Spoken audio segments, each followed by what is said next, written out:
pagi anak-anak semua. Kembali lagi kita di pelajaran pendidikan agama Katolik dan budi pekerti. Baik anak-anak, untuk memulai pembelajaran kita hari ini, marilah kita awali dengan doa. Marilah kita siapkan hati kita untuk berdoa. Dalam nama Bapa dan Putra dan Roh Kudus. Amin.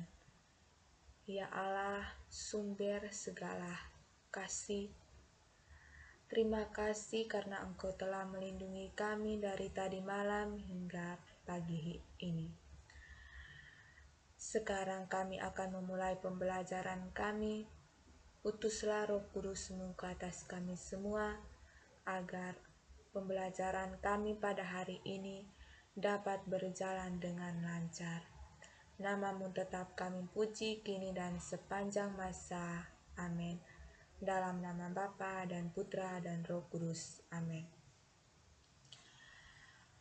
Oke, baik anak-anak.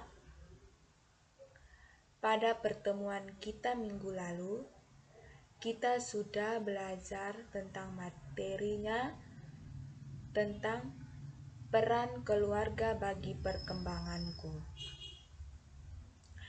Dan pada hari ini kita masuk ke materi yang berikut, yaitu peran sekolah bagi perkembanganku.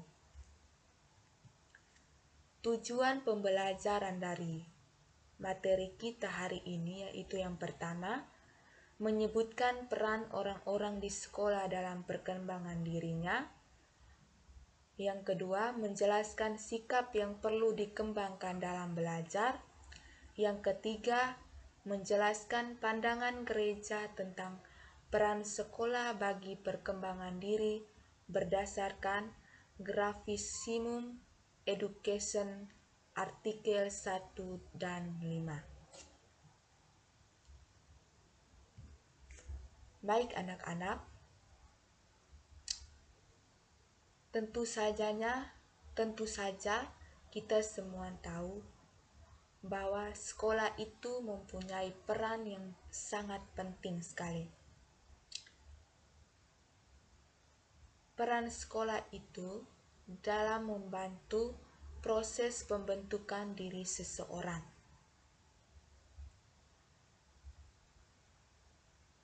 Bahkan kebanyakan orang tua mengandalkan bahwa sekolah itu sebagai wadah utama dalam pembinaan anak-anak. Sebab pendidik utama dan terutama itu, yang pertama itu dari orang tua. Sedangkan sekolah itu hanya bersifat membantu saja. Tetapi pada akhirnya sekolah itu memiliki peran yang sangat penting dalam perkembangan dan pembentukan diri seseorang anak.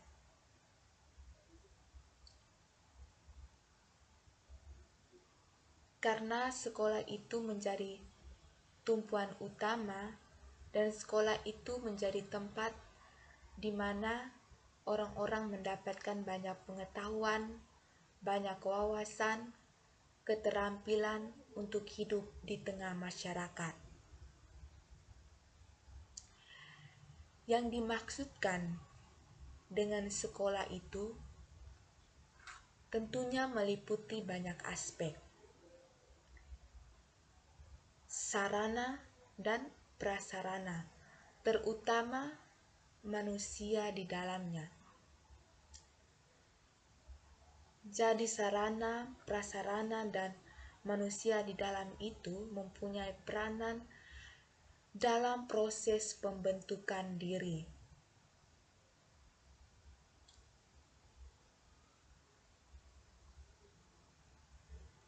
Dan tentunya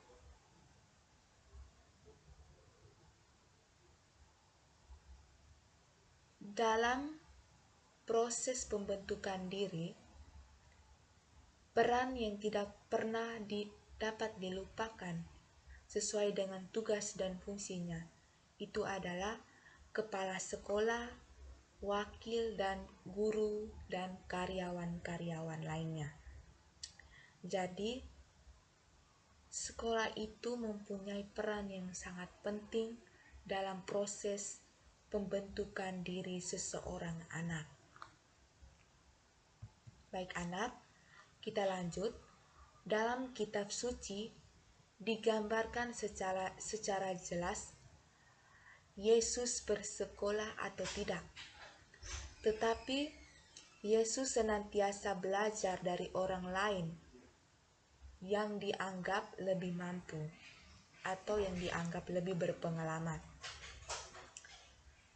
Itulah sebabnya dalam kesempatan berkunjung ke Bait Allah, Yesus menggunakan waktunya untuk bertanya jawab dengan ahli-ahli Taurat.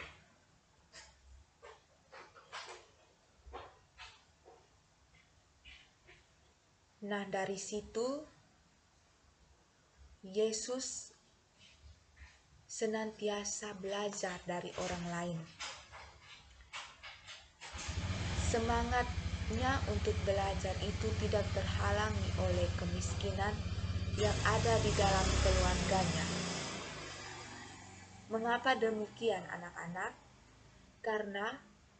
Mengapa demikian? Karena Yesus itu adalah anak dari seorang tukang kayu. Jadi semangatnya untuk belajar itu tidak terhalang oleh kemiskinan dalam keluarganya. Selanjutnya, dalam dokumen Konsili Vatikan kedua tentang pendidikan Kristen menegaskan tentang pentingnya pendidikan atau sekolah. Jadi anak-anak, pelayanan pendidikan itu harus tertuju kepada semua orang. Sebab melalui sekolah, kita disiapkan untuk mampu hidup di tengah masyarakat. Baik anak-anak, kita lihat yang berikut. Pandangan gereja tentang peran sekolah bagi perkembangan diri. Jadi, untuk melihat pandangan gereja tentang peran sekolah bagi perkembangan diri ini, ada 2 artikel dalam dokumen gereja, yaitu artikel 1 dan artikel 5. Artikel 1 ini bunyinya tentang semua orang dari suku, kondisi atau usia manapun juga, berdasarkan martabat mereka selaku pribadi, mempunyai hak yang tak dapat diganggu-gugat atas pendidikan yang cocok dengan tujuan atau sifat perangai mereka. Mengindahkan perbedaan jenis serasi dengan tradisi-tradisi kebudayaan serta para leluhur, sekaligus juga terbuka bagi persekutuan persaudaraan dengan bangsa-bangsa lain untuk menumbuhkan kesatuan dan damai yang sejati di dunia. Tujuan pendidikan dalam arti sesungguhnya adalah mencapai pembinaan pribadi manusia dalam perspektif tujuan terakhirnya demi kesejahteraan kelompok-kelompok masyarakat. Mengingat bahwa manusia termasuk anggotanya dan bila sudah dewasa ikut berperan menunaikan tugas kewajibannya. Ini pandangan gereja tentang peran sekolah bagi perkembangan diri, artikel yang pertama. Kita lanjut pada pandangan gereja, artikel kelima. Pandangan gereja, artikel 5 ini berbunyi, di antara segala upaya pendidikan, sekolah mempunyai makna yang sangat istimewa. Sementara terus-menerus mengembangkan daya kemampuan akal budi berdasarkan misinya, sekolah menumbuhkan kemampuan memberi penilaian cermat, memperkenalkan harta warisan budaya dari generasi-generasi masa silam, meningkatkan kesadaran akan tata nilai, menyiapkan siswa untuk pengelola kejujuran tertentu, memupuk rukun persahabatan antara para siswa yang beraneka watak maupun kondisi hidupnya, mengembangkan sikap saling memahami. Jadi dalam artikel 1 dan artikel 5 ini, pada artikel 1 dia berbicara bahwa tujuan dari pendidikan itu adalah mencapai pembinaan pribadi manusia. Tujuannya untuk demi kesejahteraan kelompok-kelompok masyarakat.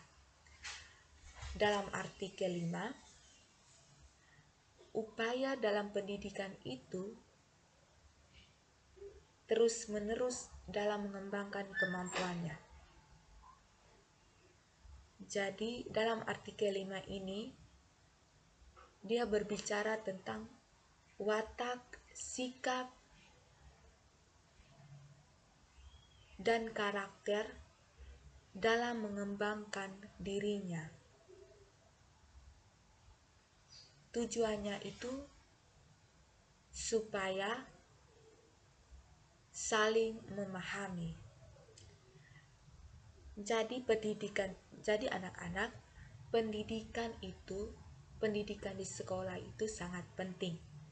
Jadi sekolah itu sebagai tempat utama dalam pendidikan dan perkembangan karakter anak. Jadi yang pertama itu di dalam keluarga, yaitu dari orang tua. Dan yang kedua itu dari sekolah. Jadi untuk mengembangkan kepribadian seorang anak itu dimulai dari keluarga. Yang kedua itu dimulai dari sekolah. Jadi pendidikan itu sangat penting bagi perkembangan diri anak-anak.